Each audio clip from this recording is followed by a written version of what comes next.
জাতীয় নাগরিক পার্টির পক্ষ থেকে আমি স্পষ্ট বলতে চাই, নীলা ইসরাফিল নামে কেউ কখনো জাতীয় নাগরিক পার্টির সাথে কোনো শপথে ছিলেন না, কোনো পদ উনি অলংকৃত করেননি, তার পদ থেকে প্রশ্নই আসে না। তিনি জাতীয় নাগরিক পার্টির পদধারী কেউ না। সম্প্রতি আমরা দেখতে পাচ্ছি জাতীয় নাগরিক পার্টি এনসিপি কে লক্ষ্য করে কিছু কিছু গণমাধ্যম সম্পূর্ণ টার্গেট সাংবাদিকতা করছেন এবং তারা মিথ্যা, অসত্য এবং অর্ধসত্য বিভিন্ন বিভ্রান্তিমূলক নিউজ প্রচার করছেন। আমরা দেখেছি একজন মডেল অভিনেত্রীকে কেন্দ্র করে বলা হচ্ছে এনসিপি থেকে ওই নেত্রীর পদত্যাগ।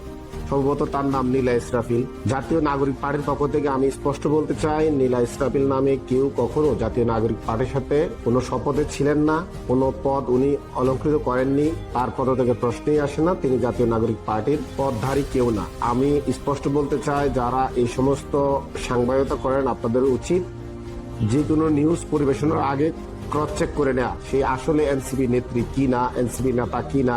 আমরা আরো লক্ষ্য করতে পারছি বিভিন্ন ছাত্র সংগঠন, অন্যান্য ছাত্র সংগঠন, জুলাই আন্দোলন, অন্যান্য সহযোদ্ধারা দু একজন যদি অপরাধের সাথে জড়িয়ে গেলেও বলা হচ্ছে এনসিপি নেতা।